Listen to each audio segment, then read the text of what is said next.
Herkese selam. Bugün öyle birinden bahsedeceğiz ki fikirleri koca bir imparatorluğu yeniden şekillendirmiş, Batı bilimini şöyle bir ucundan etkilemiş, hatta ve hatta bir Beatles şarkısına bile ilham vermiş. Evet, Juxi'nin dünyasına dalıyoruz.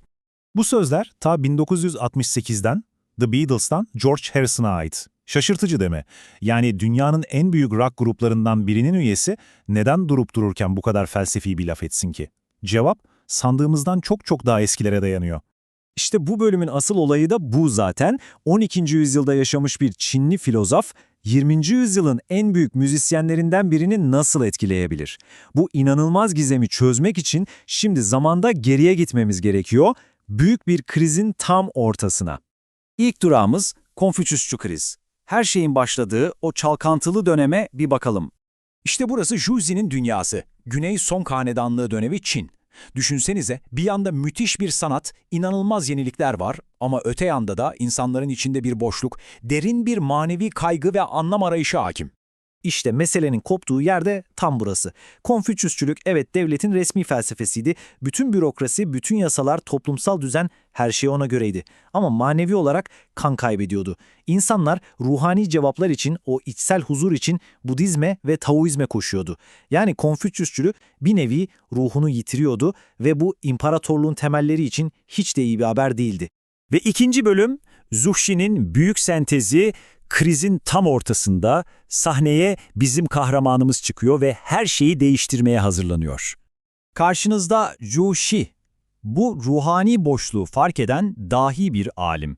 Amacı hem basit hem de inanılmaz iddialıydı. Konfüçyüsçuluğu adeta yeniden diriltmek. Onu sıkıcı bir devlet felsefesi olmaktan çıkarıp, insanların en derin varoluşsal sorularına cevap verebilen, capcanlı, güçlü bir felsefi ve ruhani sisteme dönüştürmek. İşte bu harekete biz Neo-Konfüçyüsçülük diyoruz. Ama bu öyle basit bir güncelleme değildi. Bu tam anlamıyla bir yeniden doğuştu.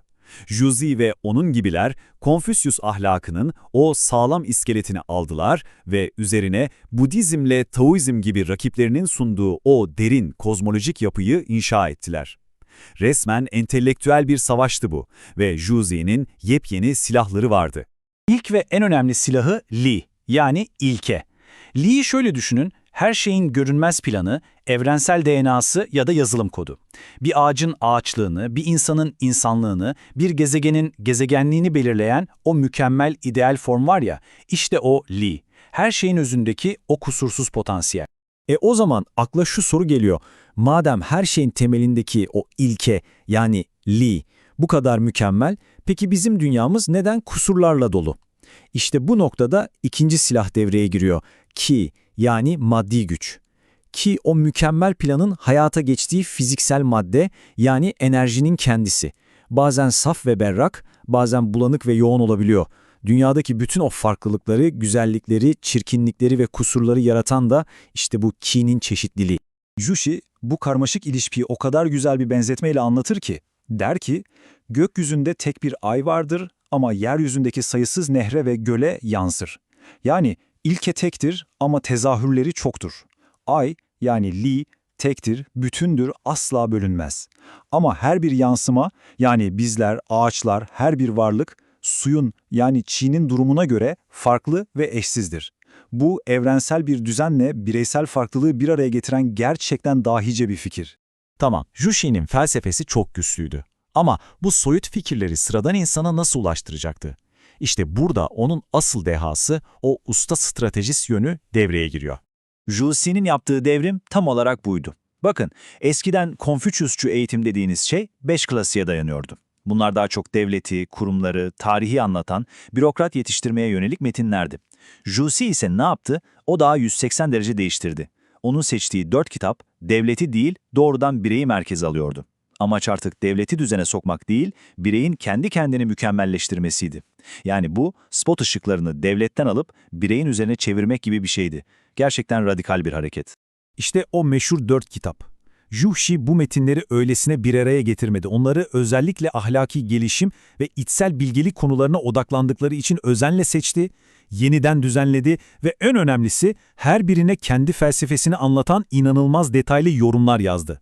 Aslında yaptığı şey, gelecek yüzlerce yıl boyunca milyonlarca insanın okuyacağı yepyeni bir eğitim müfredatı yaratmaktı. Peki bu yeni müfredatın pratik hedefi neydi? Hedef şuydu, her bir bireye ahlaki mükemmelliğe, yani o arzulanan bilgeliğe ulaşması için adım adım net bir yol haritası sunmak. İşte o yol haritası. Büyük öğretideki meşhur 8 adım. Bu adımlar her şeyin bireyden başlayıp nasıl bir dalga gibi dışarıya yayıldığını gösteriyor. Süreç nesneleri araştırmakla başlıyor. Yani dünyayı ve onun içindeki ilkeleri anlama çabasıyla. Bu çaba kendini geliştirmeye, aileni düzene sokmaya ve nihayetinde tüm dünyaya barış getirmeye kadar uzanan bir yolculuğa dönüşüyor. Juje'nin gösterdiği şey şuydu. Dünyayı mı değiştirmek istiyorsun? İşe kendinden başla. En büyük değişimler bile o en küçük, en kişisel adımla atılır. Peki, Juxi'nin bu büyük arayışı ne kadar başarılı oldu?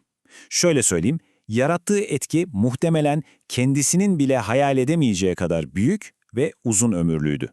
Bu zaman çizelgesi etkinin boyutunu gözler önüne seriyor. Bakın 1313'te onun 4 kitabı tam 600 yıl boyunca Çin'deki memuriyet sınavlarının resmi müfredatı oldu. Ama durun, olay burada bitmiyor. 1700'lerde ünlü filozof Leibniz, bugünkü bilgisayarların temelini oluşturan ikili sistemi geliştirirken, Juxi'nin de üzerine çalıştığı o antik Çin metninden Yi Jing'den ilham aldı. Ve en başta bahsettiğimiz o gizem, 1968'de George Harrison o efsanevi While My Guitar Gently Weeps şarkısını yazarken yine aynı metinden, yani Ye Jin'den esinlendi. Yani 800 yıldan fazla bir süreden bahsediyoruz. Dile kolay.